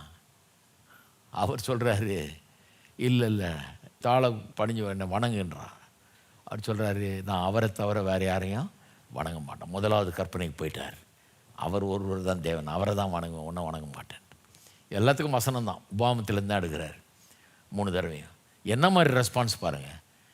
கொஞ்சம் கூட அந்த சந்தேகத்தையோ அல்லது தேவனை குறித்த ஒரு கேள்வியோ உள்ள அனுமதிக்கவே இல்லை. தான் பசி தான் முக்கியம்னு போகலை, அவர் கடவுளுடைய வார்த்தை தான் முக்கியம்னு போகிறாரு. புகழ் தான் முக்கியம்னு போகல, கடவுளுடைய வார்த்தை தான் முக்கியம். செல்வம் தான் முக்கியம், ஐஸ்வர்யம் தான் முக்கியம்னு போகல, கர்த்தருடைய வார்த்தை தான் முக்கியம்னு போகிறாரு. வெற்றியை காண்றாரு. அதுக்கு ஆப்போசிட்டாக நடக்குது ஏதேன் தோட்டத்தில். சொல்கிறான், கடவுளை மாதிரி ஆகிடுவேன், கண்ணு திறக்கப்பட்டுரும், நன்மை தீமை அறியத்தக்கவர்கள் ஆகிடுவீங்க, அப்படி ஆக அப்படி ஆகணுன்னே இவ உள்ளத்தில் அதுக்கு இடம் கொடுக்குறா. கொடுக்கலன்னா எடுத்து சாப்பிட்ருக்க மாட்டாள் இல்லையா. கொடுத்து கடவுள் மேலே ஒரு சந்தேகம் வந்து எனக்கு எதையோ விலக்கி வைக்கிறார் இவர், நான் எதையோ ஒரு நல்ல நிலையை அடையாதபடிக்கு என்னை தடுக்கிறார் இவர் அப்படின்னு நினச்சி தான் எடுத்து சாப்பிட்றா, புருஷனுக்கும் கொடுக்குறா. செயல் பிறகு தான் வந்தது, உள்ள அவபக்தி வந்துருச்சு, கடவுளை குறித்த அவமரியாதை உள்ள ஏற்கனவே வந்துருச்சு, பிறகு தான் அது செயலில் வந்தது. சரி, அப்போ சரித்திரமே சொல்லுது, பாவத்தினுடைய சரித்திரத்தை பார்த்தீங்கன்னால அங்கே க்ளீனாக விளங்குது. முதல்ல அவபக்தி தான், அதுக்கப்புறம் தான் அநியாயம். அநியாயமாக எடுத்ததை சாப்பிட்டா, செயல். 3வது, ஏன் வந்து முதல்ல போடணும், அவபக்தி முதல்ல, அநியாயம் அப்புறம். ஏன் முதல்ல கடவுளை பற்றிய அவமரியாதை உள்ளத்தில் முதல்ல, அதுக்கப்புறம் தான் செயல் வருதுன்றது எவ்வளோ முக்கியம். அந்த ஆர்டர் ஏன் முக்கியம்? ஏன்னா அவபக்தி உள்ளத்தில் ஏற்படாமல் அநியாயம் நடைபெறாது. உள்ளம் ஆண்டவரோட கரெக்டாக இருந்ததுன்னா செயல் கரெக்டாக இருக்கும். ஆண்டவரோடு இருக்கிற உறவு உள்ள கரெக்டாக இருந்ததுன்னா நடக்கை கரெக்டாக இருக்கும். அதனால தான் 10 கற்பனை கொடுக்கும்போதே அப்படி சொல்லிட்டாரு. வேறு தேவர்கள் கூடாது, சொரூபங்களை வணங்காத, செய்யாதே, வணங்காத, நாமத்தை வீணில் வழங்காத, ஓய்வு நாளை பரிசுத்தமாக அனுசரி எல்லாம் சொல்கிறார். இதெல்லாம் கரெக்டாக பண்ணினா என்னோடு கூட இருக்கிற உறவு எனக்கும் வாழ்க்கையில் முக்கியத்துவமான இடம் இருந்ததுன்னா அப்புறம் கொலை செய்ய மாட்டேன், களவு செய்ய மாட்டேன், பொய் சாட்சி சொல்ல மாட்டேன், இதெல்லாம் பண்ண மாட்டேன், விபச்சாரம் பண்ண மாட்டேன், இதெல்லாம் நடக்காது. இது கரெக்டாக வந்துன்னா மீதியெல்லாம் கரெக்டாக வரும்ன்றது அர்த்தம். அதனால தான் முதல்ல போடுறாரு அதை. அப்போ உள்ள அவபக்தி வரலைன்னா வெளியே அநியாயம் நடக்காது. உள்ள அவபக்தி தான் வெளியே நடக்கிற அநியாயத்துக்கு வித்திடுகிறது. இதை இயேசுடைய வாழ்க்கையிலையும் பார்த்துட்டோம், ஏவாள் ஆதாம் இவருடைய வாழ்க்கையிலையும் பார்த்துட்டோம். 4வது, ஏன் அதை முதல்ல போடணும்? ஏன் அவபக்தி முதல்ல போடணும், அப்புறம் அநியாயம்? ஏன் உள்ளத்தில் தேவனை குறித்த ஒரு அவமரியாதை, தேவனை மதிக்காமல் போகிறது, தேவனுக்கு முதலிடம் கொடுக்காமல் போகிறது, அது முக்கியம். அதுக்கப்புறம் தான் பாவ செயல்கள் அப்படிங்கிறது ஏன் முக்கியம்னா, இப்படி சொன்னாதான், இப்படி சுவிசேஷத்தை அறிவித்தாதான் எல்லாரும் பாவிகள் என்பதை நம்ம சுட்டி காட்ட முடியும். நல்லா கவனிங்க. நிறைய நேரத்தில் இன்றைக்கு பிரசங்கம் நடக்கும்போது என்ன நினச்சிக்கிறாங்க ஜனங்க, சிலர்லாம் அங்கே நின்றுட்டு தங்களை யோசிச்சுக்கிறாங்க. ஏன்னா இவர் என்ன சொல்கிறாரு, பொடி போடுகிறவர்கள், சிகரெட் குடிக்கிறவர்கள், சினிமாவுக்கு போகிறவர்கள், சாராயம் குடிக்கிறவர்கள் அப்படின்னு ஒன்று மார்க் போட்டே வர்றான். இல்லை, நான் எல்லாம் பண்ணுறதில்லை, பண்ணதே இல்லை, மார்க் போட்டே வர்றான். பெரிய லிஸ்ட்டே கொடுக்குறான். இங்கே ஒரு லிஸ்ட் இருக்குது பாருங்கள், இப்போ ஃபேமஸ் லிஸ்ட்டு 1 தீமோத்தேயு 6. அந்த லிஸ்ட்டை வாசிக்கிறேன். நிறைய பேர் நீங்கள் மார்க் போட்டிங்கன்னா உங்களுக்கு பாஸ் மார்க் வந்துடும். அதுவும் 35 மார்க் பாஸ்னால் தாராளமாக வந்துடும். முக்கால்வாசி பேர் எதையுமே செஞ்சுருக்க மாட்டீங்க. அந்த மாதிரி ஒரு லிஸ்ட்டு. 6:9 பாருங்கள். அநியாயக்காரர் தேவனுடைய ராஜ்யத்தை சுதந்திரிப்பதில்லை என்று அறியீர்களா? அநியாயக்காரன்னா அதான், அநியாயத்தை பற்றி தான் வாஸ்தவம். இதில் அவபக்தி அநியாயம். அநியாயம்னா அன்ரைச்சியஸ்னஸ். அவள் தேவனுடைய ராஜ்யத்தை சுதந்திரிப்பதில்லை என்று அறியீர்களா? வஞ்சிக்கப்படாதிருங்கள். இப்போ கவனிங்க, வேசி மார்க்கத்தாரும், விக்கிராராதனைக்காரரும், விபச்சாரக்காரரும், சுயபுணர்ச்சிக்காரரும், ஆண்புரட்சிக்காரரும், திருடரும், பொருளாசைக்காரரும், வெறியரும், உதாசீனரும், கொள்ளைக்காரரும் தேவனுடைய ராஜ்யத்தை சுதந்திரிப்பது இல்லை. இதை பார்த்த உடனே நிறைய பேர் என்ன சொல்லுவாங்க, பரவாயில்ல, நான் பாஸ் மார்க் தான், இதில் எதுவுமே செஞ்சது இல்லையே நான் அப்படின்னு மார்க் போட்டு பேசாமல் போயிட்டுருப்பீங்க இல்லையா? ஏன்னா இது நிறைய பேர் யாரும் செய்கிறது கிடையாது. அதனால தான் சுவிசேஷத்தை பிரசங்கம் பண்ணும்போது சரியாக பிரசன்ட் பண்ணணும் பாருங்கள். சும்மா அது இது இந்த பாவங்களெல்லாம் சொல்லி பாவங்களை முதல்ல வச்சுட்டோன்னு வைங்க, 2வது வர வேண்டியதை முதல்ல வச்சு. நான் பாவங்களை நான் உதாசீனப்படுத்தலை, இதெல்லாம் ஒன்று சொல்ல வேணாம், இதெல்லாம் ஒன்று அப்படி சொல்லலை. நான் என்ன சொல்கிறேன், இதை கொண்டு மேலே வச்சுட்டிங்கன்னா கடவுளுக்கு நம்ம வாழ்க்கையில் என்ன இடம் கொடுக்குறோம், அவரை பிரதானமாக வச்சுருக்கிறோமா, அவருக்கு தான் எல்லாமா, அவர் தான் முதன்மையாக இருக்கார் நம்ம வாழ்க்கையில்ன்றதை சொல்லாமலே விட்டுறோம். அல்லது அதை கடைசியில் வச்சிட்டோம்னா என்ன ஆகும்னா, நிறைய பேர் நினச்சிக்குவாங்க எனக்கு ரட்சிப்பே தேவையில்லை, ஏன்னா இவர் கொடுத்த லிஸ்ட்டு படி நான் நல்லா இருக்கேன், எனக்கு எதுக்கு, நான் பாவி இல்லை அப்படின்னு நினச்சிக்குவாங்க. ஆனால் எதை முதல்ல வைக்கணுமோ அதை முதல்ல வச்சிங்கன்னா கடவுளுக்குடைய வாழ்க்கையில் என்ன இடம் இருக்குது, அவர் பிரதானமான இடத்துல இருக்கிறாரா, அவர் தான் வாழ்க்கையிலே முக்கியமாக, அவருக்கு உன் வாழ்க்கையில் உரிய மரியாதை இருக்குதா, அவருக்கு நன்றியாக இருக்கிறியா, நீ அவரை நினச்சி பார்க்குறியா, அவருடைய சித்தம், அவருடைய நோக்கம், அவருடைய மகிமைக்காக நீ வாழ்கிறியா, அதுதான் உன்னுடைய வாழ்க்கையின் நோக்கமா அப்படிங்கிறது அதை முதல்ல வச்சிங்கனாலே எல்லாரும் பாவின்னு பவுல் சொல்கிறாரு, அதை உடனே ஏற்றுக்குவாங்க ஜனங்க. ஏன்னா அந்த அளவின்படி பார்த்தா ஆமாங்க முதல்ல அவர் இல்லை, நான் ஓரளவுக்கு நல்லவன் தான், ஓரளவுக்கு ஊரில் உலகத்தில் நல்லவனாக தான் வாழ்கிறேன், திருடுறது இல்லை, பொய் சொல்கிறது இல்லை, கொலை பண்ணுறது இல்லை, அதெல்லாம் பண்ணலைங்க. ஆனால் கடவுளை பற்றி நினச்சி பார்க்குறதே இல்லை, கடவுளுக்கு என் வாழ்க்கையில் இடமே இல்லை, அவரை பெருசாக நினைக்கிறது இல்லை நான். அப்போ அந்த விதத்தில் பார்த்தா நான் பாவி என்கிறது விளங்கிடுது.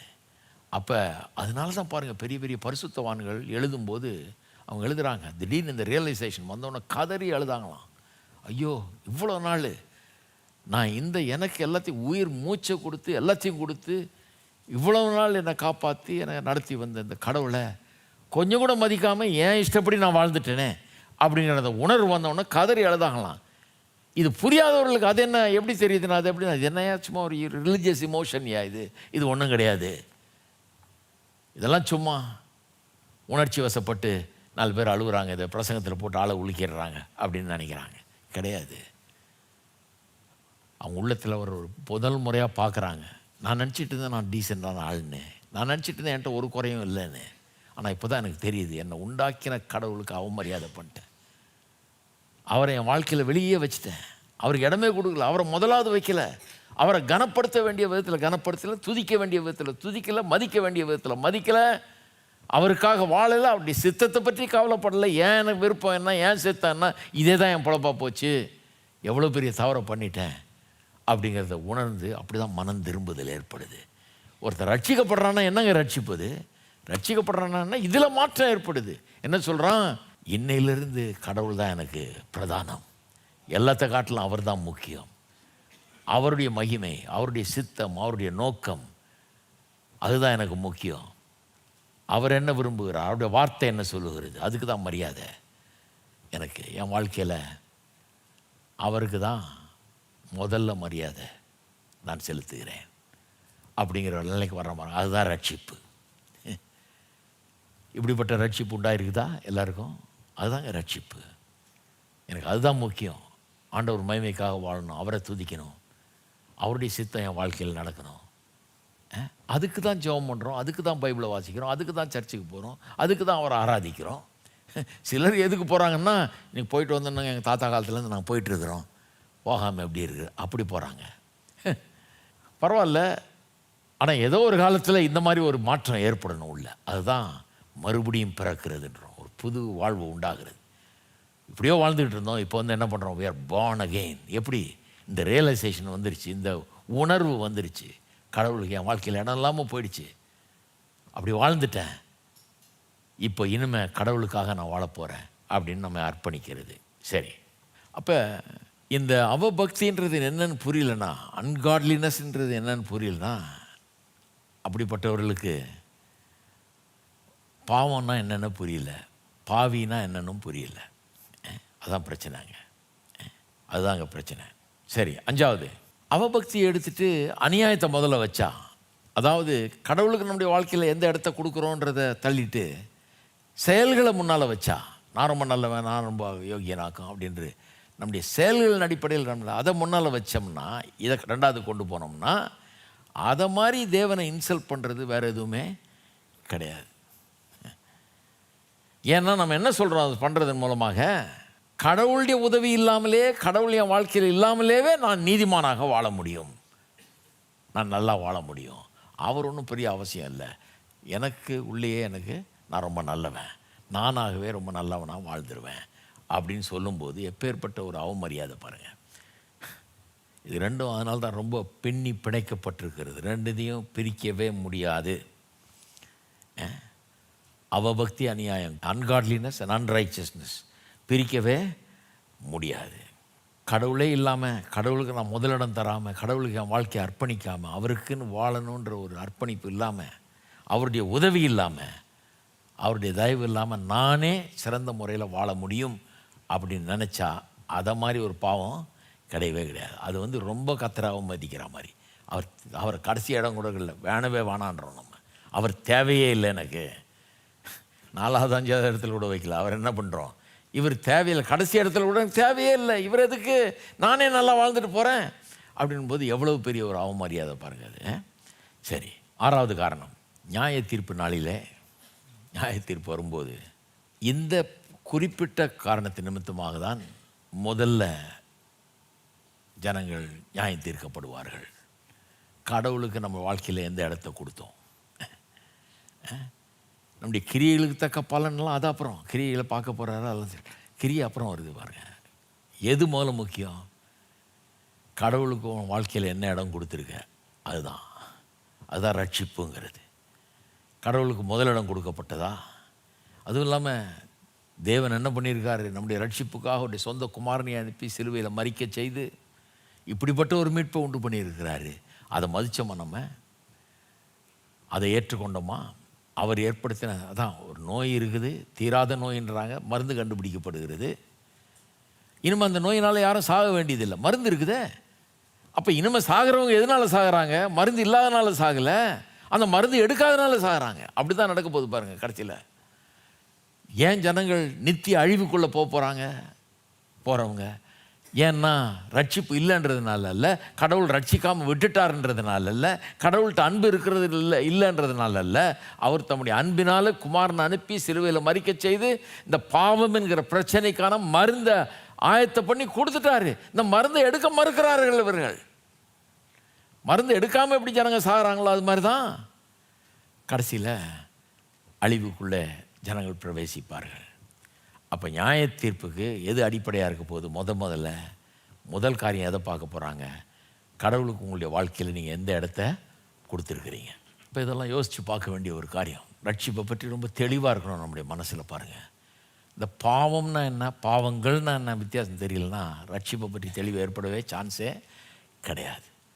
பாவம்னா கடவுளுக்கு எந்த இடம் என் வாழ்க்கையில் கொடுக்கப்பட்டிருக்கிறது? அவர் முதலாவது இருக்காரா? அவர் எல்லாமா இருக்காரா? அவருடைய மகிமை, அவருடைய நோக்கம், அவருடைய சித்தம் தான் எனக்கு பெருசாக இருக்கா, இல்லை வேறு ஏதாவது பெருசாக இருக்கா? அதுதான் ரட்சிக்கப்பட்டவனுடைய அடையாளம். கடவுள் தான் பிரதானமாக இருப்பார், அவருடைய நோக்கம் தான் பிரதானமாக இருக்கும். சரி, இதை வச்சு சில கன்க்ளூஷன்ஸ், சில முடிவுகளை நாம் சொல்லணும். ஏன்னா இது ரொம்ப முக்கியமான ஒரு காரியம். Some deductions. இவ்வளோ சொன்னேன், 6 காரணங்கள் சொன்னேன். ஏன் அவபக்தி முதல்ல வரணும், அப்புறம் தான் அநியாயம். ஏன் அன்காட்லினஸ் ஃபஸ்ட் வரணும், அன்ரைச்சஸ்னஸ் அடுத்தது தான். ஏன் கடவுளை என்ன இடத்துல வச்சுருக்கோன்றது முதல்ல முக்கியம், அதுக்கப்புறம் தான் இந்த செயல்கள் முக்கியம். மாற்றிடக்கூடாது ஆர்டரை. பாவம் அதை முதல்ல சரி பண்ணிட்டோமான்றது தான் முக்கியம். பாவங்கள் அப்புறம்.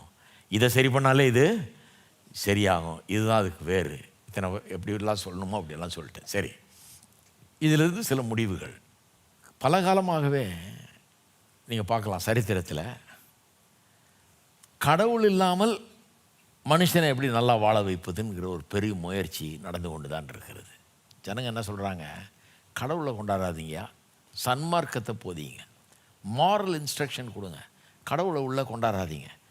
கடவுள் எதுக்கு? உன் ரிலிஜன் எதுக்கு கொண்டாடுற? அது வேணாம், ரிலிஜன் வேணாம்.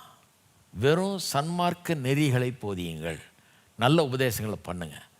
ஒரு ஆளை எப்படி ஒரு நல்ல மனுஷனாக இருக்க முடியும், how to live as a perfect gentleman, அதை போதிங்க. எப்படி வெல் மேனர்டாக இருக்கணும், நல்லா மரியாதையாக நடந்துக்கணும், மரியாதையாக பேசணும், 4 பேர் மத்தியில் எப்படி வாழணும் அப்படிங்கிறத அதை போதிங்க. எதுக்கு மதத்தை கொண்டாந்து போதிக்கிறீங்க அப்படிங்கிறாங்க. அது கேட்குறதுக்கு ரொம்ப நல்லா இருக்கும் பாருங்கள். இன்னும் கேட்டால் சபைகள் மத்தியிலேயே கூட சில நேரத்தில் இது பூந்துருது பாருங்கள். எல்லாம் சுவிசேஷத்தை பிரசங்கி தான் ஆரம்பித்தாங்க, அப்புறம் என்ன பண்ணிடுறது, ஒரு மாதிரி Mphasis is upon the social இது சைடு. இந்த சமூகத்தில் எப்படி நம்ம வாழ்கிறது, எப்படி நல்லவர்களாக இருப்பது, அதில் கவனம் செலுத்த ஆரம்பிச்சிட்டாங்க. இது முக்கியம் இல்லைன்னு நினைக்கிறாங்க. கிறிஸ்தவ போதனைகள் இப்போ நம்ம போச்சிட்டு இருக்கோம், ரோமர் மாதிரிலாம் இதெல்லாம் எடுக்கவே மாட்டாங்க. இது ரொம்ப ஆழமான போதனை, சிலுவை கிலுவனை பாவங்கும் இதெல்லாம் என்னத்துக்கு, அதெல்லாம் வேணாம், வேஸ்ட் டைமு, இதில் போய் என்னத்துக்கு வளர்ந்துக்கிட்டு கிடக்கணும் நம்ம, இது வேணாம். எப்படி டீசெண்டாக இருக்கணும், போய் பேசாத, திருடாத, பார்த்தீங்களா எங்கே போயிட்டாங்கன்னு. ஹலோ, எங்கே போயிட்டாங்க? 2வதுக்கு போயிட்டாங்க. முதல்ல விட்டுட்டாங்க. இந்த முதல் நாளை விட்டுரு, வேணாம், அது என்னத்துக்கு, கடவுள் பட்டலாம் ரொம்ப போதிக்காத, அது வேணாம். இப்போ அந்த கடைசி 6 எடுத்துக்கோ, அதை போதி. தாப்பனின் தாயும் கணவன் வாயாக, கொலை செய்யாதிருப்பாயா, களவு செய்யாதிருப்பாயா, பொய் பேசாதிருப்பாய், இப்படி போச்சுட்டு போ அப்படிங்கிறாங்க. கேட்குறதுக்கு நல்லாயிருக்கும், ஆனால் அதனுடைய விளைவை இன்றைக்கு பாருங்கள் உலகத்தில். அதனுடைய விளைவை பார்த்திங்கன்னா இன்றைக்கி நல்லா புரிஞ்சுக்குவீங்க. நிறைய கிறிஸ்தவ ஆர்கனைசேஷன்ஸ் பாருங்கள், பேரை சொல்ல விரும்பலை நான், சொன்னால் உங்களுக்கு எல்லாம் தெரியும். அப்படி ஆரம்பித்தவங்க சுவிசேஷ பிரசங்கம் பண்ண ஆரம்பித்து கடைசியில் என்ன பண்ணிட்டாங்க, இப்போ இயேசுநாதரை மென்ஷன் கூட பண்ணாதீங்க உள்ள, அந்த பேச்சை வரக்கூடாதுன்றாங்க. அந்த பேச்சை வரக்கூடாது, பேசவே கூடாது. ஜான் ஸ்டார்ட்ன்ற ஒருத்தர் சொல்கிறார், பெரிய பிரசங்கர் அவர் சொல்கிறாரு, உலகத்தில் பெரிய கிறிஸ்தவ மாநாடு நடந்துதான் பாரு, கிறிஸ்தவ மாநாடு. உலகத்தில் இருக்க சர்ச்சஸ் எல்லாம் ஒரு கவுன்சில் மாதிரி வச்சுருக்காங்க, அதுக்கு மாநாடு நடந்தது.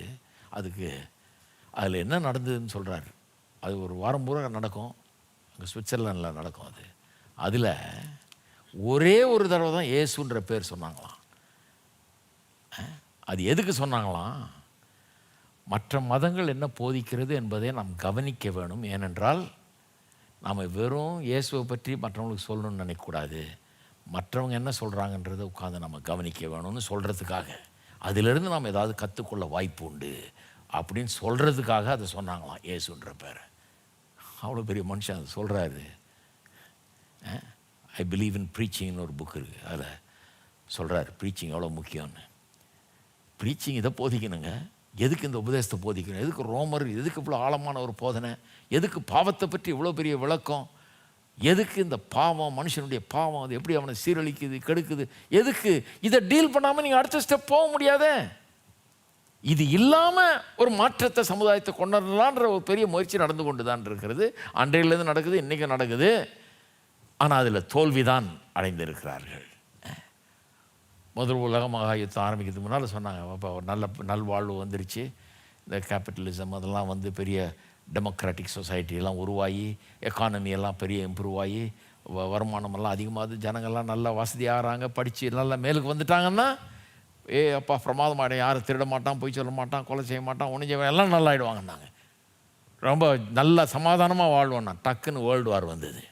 டமால் டிமில்னு சுட்டுக்கிட்டான் எல்லாத்தையும். லட்சக்கணக்கான பேர் செத்தாங்க. இன்னொரு 20 வருஷத்துக்குள்ளே திருப்பி செகண்ட் வேர்ல்டு வார் வந்துடுச்சு. அநியாயம். 6 மில்லியன் பேர் கொல்லப்பட்டார்கள். அதில் வெறும் யூதர்கள் மட்டும். யார் கொன்னதுன்னா, உலகத்திலேயே மிக படிப்பறிவு நிறைந்த நாடு அன்றைக்கி ஜெர்மனி. நாகரீகம் நிறைந்த, படிப்பறிவு நிறைந்த கல்ச்சர்டு பீப்புள். அவங்க தான் மியூசிக்லலாம் பெரிய ஆள். பெரிய பெரிய ஆளுகள்லாம் அங்கேருந்து தான் வந்தாங்க, ஜெர்மன் கல்ச்சர்லேருந்து தான் வந்தாங்க. பெரிய கிளாசிக்கல் மியூசிஷியன்ஸ் எல்லாம் அங்கேருந்து வந்தவங்க. அவங்க மியூசிக்கை தான் உலகமே வாசிக்குது. மியூசிக் கற்றுக்கணுன்னா அவங்க எல்லாமே கற்றுக்க முடியாது. நீங்கள் கல்ச்சருக்கு பேர் போட்டவங்க, ரொம்ப கல்ச்சர்டு பீப்புள், ரொம்ப மரியாதை, ரொம்ப நாகரீகம் பெற்ற மக்கள், படிப்பறிவு உள்ள மக்கள், உலகத்திலே நம்பர் 1 லிட்ரேட் கண்ட்ரி அது. அவங்க கொண்டாங்க 6 மில்லியன் ஜூஸை, அநியாயமாக கொண்டாங்க. எப்படி அவங்க கொல்லுவாங்கன்னு யோசிக்கலாம். நீங்கள் போய் படித்து பாருங்கள் சரித்திரத்தை. அப்புறம் எல்லாம் வாய மூடிட்டாங்க. சமுதாயத்தை மாற்றிடுவோம், நல்லா ஆக்கிடுவோம், இந்த பைபிள்லாம் போதிக்காத, ஏசெல்லாம் வேணாம், அதை விட்டு நம்ம நல்ல சமுதாயமாக கொண்டாடுறோம். எங்கே கொண்டாடுறது? மனுஷனுக்குள்ளே பாவம் இருக்குது. அந்த பாவத்தை டீல் பண்ணாமல் அவனை சரியாக்க முடியவே முடியாது. உள்ள பாவங்கிற அந்த வேர் இருக்க, வேற பிடுங்காமல் நீங்கள் ஆளை மரத்தை மாற்ற முடியாது. நீங்கள் ரெண்டாவது, உண்மையான நீதி மனுஷனத்தில் காணப்பட வேண்டும் என்றால் உள்ளத்தில் மெய்யான பரிசுத்தம் உண்டாக வேணும். பாவத்திலிருந்து விடுதலை உண்டாகணும். பாவத்தின் சங்கிலி முறிக்கப்பட வேண்டும். அதுக்கு எந்த யூனிவர்சிட்டிலையும் பாடம் கிடையாது. இது யார் போதிப்பா? எங்கேயும் பாடம் கிடையாது. பாவன்றதை ரெக்கக்னைஸ் பண்ணவே மாட்டேன்றாங்க. பாவன்ற வார்த்தையை இன்றைக்கி பல சொசைட்டியில் அகற்றிட்டாங்க, தெரியுமா? இப்போ ஜெர்மனி மாதிரி தேசங்களில் நல்லா பிரசங்கம் பண்ணியிருக்கேன் பாருங்கள். பாவம்னீங்கன்னா ஒரு மாதிரி பார்ப்பாங்க, எங்கேருந்து வந்தாங்க நான் பாவம்னு பேசுகிறேன்னு.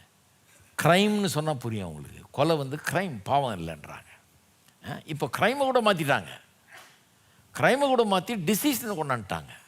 முன்ன என்ன சொன்னாங்க? கொலை வந்து பாவம் இல்லை, அதனால் கடவுளை பேசாத, போலீஸை கூப்பிடு, கொலை நடந்துருச்சு, போலீஸ் தான் தேவை, கடவுள் தேவை இல்லைன்னாங்க. இப்போ போலீஸ் கூட தேவையில்லை அவங்க நாட்டிலெல்லாம். ஜெயிலெலாம் இப்போ ஜம்முன்னு ஃபஸ்ட் கிளாஸ் டிவிலாம் வச்சு வசதியாக பெட்டெல்லாம் போட்டு சூப்பராக இருக்குது. சாப்பாடு பண்ணலாம் ஜம்முன்னு கொடுக்குறாங்க. ஏன்னா அவன் வியாதி, அவனுக்கு வந்து வியாதி. கொலை பண்ணானா மென்டல் ஹாஸ்பிட்டலில் கொண்டு போய் அவனை செக் பண்ணி சர்டிஃபிகேட் ஒன்று வாங்கி, இவனுக்கு மைண்டு சரியில்லைன்னு கொண்டு போய் ஆஸ்பத்திரியில் கொஞ்ச நாள் வச்சுருந்தா அப்புறம் வீட்டுக்கு அனுப்பிச்சிட வேண்டியது. அதான் மாறவே மாட்டேங்குது. எல்லாம் பைத்தியம் பிடிக்கிற ஸ்டேஜில் இருக்காங்க இப்போது. ஏன்னா பாவன்றதை ஒழிக்கணும்னு முடிவு பண்ணிட்டாங்க பாருங்கள். பாவம் இல்லாமல் நம்ம நல்ல மனிதர்களாக உருவாயிடணும்னு நினைக்கிறாங்க. வர வர மோசமான மனிதர்களாக தான் உண்டாருங்க. டெக்னாலஜி வளர்ந்துட்டா நம்ம வளர்ந்துருவோம்னு நினச்சாங்க. ஆமாம், டெக்னாலஜி வளர்ந்துருச்சு. இப்போ வேகமாக அதிகம் பேரை கொல்றதுக்கு டெக்னாலஜி உருவாகிருக்குது. அதுதான் அங்கே நடந்துருக்குது. அது மட்டும் இல்லை, மூணாவது ஒரு அப்சர்வேஷன் கண்டிப்பாக அதை சொல்லி தான் முடிக்கணும். அது என்னென்னா, இவாஞ்சலிசம் பண்ணும்போது, சுவிசேஷத்தை அறிவிக்கும்போது இதை சரியான ஆர்டரில் போடலைன்னா முதல்ல அவபக்தி, அப்புறம் தான் அநியாயம், முதல்ல பாவம், அப்புறம் தான் பாவங்கள், முதல்ல கடவுளோடு நமக்கு இருக்கிற உறவு எப்படி இருக்குன்னு பார்க்கணும், அப்புறம் தான் பாவங்களை பற்றி பேசணும். சில நேரத்தில் சுவிசேஷத்தை தப்பாக பிரசங்கம் பண்ணிடுறோம் பாருங்கள். சில நேரத்தில் ஜனங்க பல தேவைகளில் வர்றாங்க. அவங்க பல அவதி, மனைவி விட்டு போயிடுச்சு, திருமணத்து வாழ்க்கையில் தோல்வி, அல்லது பொருளாதார பிரச்சனை, அல்லது சந்தோஷமாக இல்லை, ஏதாவது ஒரு பிரச்சனை பாருங்கள். கேட்டிங்கன்னா சொல்லுங்கள், அன்ஹாப்பியாக இருக்கிறாங்க, ஜெபம் பண்ணுங்கன்னு. அன்ஹாப்பியாக இருக்கிறவனுக்கு நான் ஜெபம் பண்ணி உடனே சரி எதுக்கு வந்தீங்கன்னு கேட்டால் சொல்கிறாங்க, நீங்கள் ஜெபம் பண்ணால் சரியாயிடும். நாங்கள் யார் இப்போ நம்ம கையில் ஏதோ ஒரு பவர் இருக்குதுன்னு நினைக்கிறாங்க அவங்க. நான் சொல்கிறது உட்காந்து கொஞ்சம் கேளுங்க, நான் பிரசங்கம் பண்ணுறது. ஏன் உட்காந்து கேட்கணும்? அவங்க என்ன பண்ணுறாங்க, உட்காந்து கொஞ்ச நேரம் தூங்கிட்டு இருக்கிறாங்க. ஏன்னா முடிஞ்ச உடனே ஜெபம் பண்ணுவார். அப்போ முட்டி மோதி போய் அவர் எப்படியா பிடிச்சி, ஐயா கை வையுங்க, ஜெபம் பண்ணுவாங்க, ஜெபம் பண்ணுங்க அப்படின்னு சொல்லலான்னு வெயிட் பண்ணுறேன். முடிஞ்ச உடனே நான் பாட்டுக்கு போயிட்டே இருக்கிறேன். இவ்வளோ நேரம் நான் என்ன பண்ணேன்னு இது வழங்கல நிறைய பேருக்கு. நாங்கள் என்ன பண்ணுறோம், பிரசங்கம் பண்ணுறோம். சிலர் சொல்கிறாங்க, என்ன வெறும் பிரசங்கமாக பண்ணுறீங்க? ஒருத்தர் சொல்கிற வெறும் பிரசங்கத்துக்காகத்துக்கு எவ்வளோ பேர் வர்றாங்க, பெரிய ஒன்றும் அதிசயம் ஒன்றும் பண்ணிடல, அடக்கிறோம்ல, ஒன்றுமே வழங்கலைன்னு அர்த்தம். நான் சொல்கிறது உட்காந்து கேளுங்க. ஏன்னா பிரச்சனை மனைவி விட்டு போயிடுச்சுன்றது பிரச்சனை இல்லை, ஏன் விட்டுட்டு போயிடுச்சு அதுதான் பிரச்சனை. ரொம்ப புருஷன் ஓடி போயிட்டாரு, கொஞ்சம் ஜெபம் பண்ணி சொல்லுவீங்களா, எங்கே போயிருக்கான்னு சொன்னீங்கன்னா நாங்கள் போய் பிடிச்சிட்டு வந்துடுவோம். அதான் சொன்னேன், ஏம்மா போய் பிடிச்சிட்டு வந்தால் கூட அப்படியே எனக்கு ஒரு பெரிய வரம் இருந்து நான் இப்போ கண்டுபிடிச்சி சொன்னேன்னா கூட திருப்பி கூப்பிட்டு வந்தால் கூட அடுத்த நாள் விரட்டி விட்ருவீங்களே நீங்கள். ஏன் ஓடி போனாருன்றதை பிரசங்கம் பண்ணுறேன், உட்காருங்க கேளுங்க. ஏன் விட்டு ஓடினாரு, அவ்வளோ வேகமாக ஓடினாரு, ஏன் தலைமறைவாக இருக்கிறாரு, ஏன் வரமாட்டேங்கிறாரு, கூப்பிட்டா கூட வரமாட்டேங்கிறாரு சொல்கிறேன். அதை சரி பண்ணால் ஓடி போனாலும் திருப்பி வந்துடுவார், போனால் கூட போக மாட்டார். அப்புறம் ஏதோ ஆழமான பிரச்சனை இருக்குதுங்க. இவாஞ்சலிசமில் என்ன பண்ணிடுறோம் நம்ம, உனக்கு சந்தோஷம் இல்லையா, வா நாங்கள் இன்றைக்கி பூரா உபவாசம், உனக்கு ஜெபம் பண்ணுறோம் அப்படின்னா, நீங்கள் எத்தனை நாள் உபவாசம் இருந்தாலும் அவனுக்கு என்ன செய்ய போகுது? உள்ள பாவம் இருக்குதுங்க, அதை சொல்லணும். இயேசுவை பற்றி சொல்லணும், ஏன்னா பாவ பரிகாரி அவர் தான். ரட்சிப்பை பற்றி சொல்லணும். அதுக்கப்புறம் இதெல்லாம் ஒன்று ஒன்றா டீல் பண்ணலாம். உண்மையான சந்தோஷம்னா என்னன்னு பேசலாம், எப்படி வாழ்கிறதுன்றதை பற்றி சொல்லலாம், எல்லாம் பண்ணலாம். ஆனால் முதல்ல எதை சொல்லணும், பாவம், அப்புறம் தான் பாவங்கள். முதல்ல என்ன சொல்லணும், உள்ளே இருக்கிற அவபக்தி, அது போனோன்னா அநியாயம்லாம் போயிடும். அநியாயம்லாம் போயிடுச்சுன்னா வாழ்க்கை சுத்தமாகிடும், நல்லா ஆகிடும். ஆமேன். எல்லோரும் எழுந்து நிற்போம், ஜெபம் பண்ணுவோம். பரலோக பிதாவே, உம்மை துதிக்கிறோம், ஸ்தோத்திரிக்கிறோம். அப்படி அற்புதமான சத்தியத்துக்காக உமக்கு ஸ்தோத்திரம் கத்தாவே. இதை கேட்ட அந்த வார்த்தைகள் எங்கள் உள்ளத்தில் கத்தாவே கிரியை செய்யட்டும். பாவத்துக்கும் பாவங்களுக்கும் உள்ள வித்தியாசம், அவபக்திக்கும் அநியாயத்துக்கும் உள்ள வித்தியாசம், ஏன் அவபக்தி முதல்ல வரணும் அப்படிங்கிற ஒரு காரியம், இதெல்லாம் கத்தாவை விளங்கி கொள்ள, இது ஆழமாய் சிந்திக்க, சுவிசேஷத்தை மக்களுக்கு சொல்லும்போது எதில் கவனம் செலுத்தணும், தேவனோடு கூட இருக்கிற அவருடைய உறவு, அங்கே தான் பிரச்சனை அப்படிங்கிறதுல கவனம் செலுத்தி அதை பேச எங்களுக்கு ஞானத்தையும் கிருபையும் தருவீராக. எங்களுடைய வாழ்க்கையை புரிந்து கொள்ள உதவுவீராக. அவபக்தி உள்ளத்தில் உண்டாகும்போது பாவங்கள் பிறக்கிறது என்பதை கத்தாவே எங்களுக்கு அறிய பண்ணுவீராக, வெளிச்சம் போட்டு காண்பிப்பீராக. இந்த காரியங்கள் எங்களுக்கு பெரிய விடுதலையை தரட்டும், வாழ்க்கையில் வெற்றியை உண்டாகட்டும் கத்தாவே, உள்ளத்தில் மகிழ்ச்சி உண்டாகட்டும். பேர்பட்ட சத்தியங்களை நாங்கள் கேட்பதன் மூலமாக எங்கள் உள்ளங்கள் மகிழட்டும். உம்மை துதிக்கிறோம், உம்மை ஸ்தோத்தரிக்கிறோம் கத்தாவே. உண்மையே முதலாவதாக வைத்து எங்களுடைய வாழ்க்கையில் பிரதானமாக வைத்து உம்முடைய நோக்கம், உம்முடைய சித்தம், உம்முடைய மகிமை, உம்முடைய மேன்மைக்காகவே வாழுகிறவர்களாக எங்களை அர்ப்பணிக்க உதவி செய்தரலும் கத்தாவே. ஒவ்வொரு நாளும் அப்படி அர்ப்பணித்து வாழ கிருபை செய்தரலும். இன்னும் உம்மை அறியாதவர்கள் கேட்டுக்கொண்டிருப்பார்கள் என்றால், வந்திருப்பார்கள் என்றால் கத்தா, ஒருவேளை கிறிஸ்துவை முதலாவது வைத்து, ஆண்டவரை முதலாவது வைத்து வாழாமல் வந்திருப்பார்கள் என்றால், இன்றைக்கு அப்பேற்பட்ட ஒரு மாற்றம் அவருடைய வாழ்க்கையில் உண்டாகட்டும் கத்தாவே. உள்ளத்திலே ஒரு திருப்பம் உண்டாகட்டும், உள்ளம் ஆண்டவரை நோக்கி திரும்பட்டும். இனி நான் அல்ல, கிறிஸ்துவே என்னில் ஜீவிக்கிறார், கிறிஸ்துவே எனக்கு எல்லாவற்றுக்கும் எல்லாம் என்கிற அப்படிப்பட்ட ஒரு அர்ப்பணிப்பு இயேசுவின் நாமத்திலே உண்டாகட்டும். அநேகர் உம்மண்டையில் திரும்பட்டும். இன்றைக்கு ரட்சிப்பு உண்டாகட்டும். உன்னுடைய வீட்டுக்கு இன்றைக்கு ரட்சிப்பு வந்து சகேவுக்கு சொன்னீரே, அதுபோல் இன்றைக்கு அநேக வீடுகளுக்கு ரட்சிப்பு இயேசுவின் நாமத்திலே உண்டாகட்டும். ஆசீர்வதிப்பீராக. இயேசுவின் நாமத்திலே ஜெபிக்கிறோம். ஆமென்.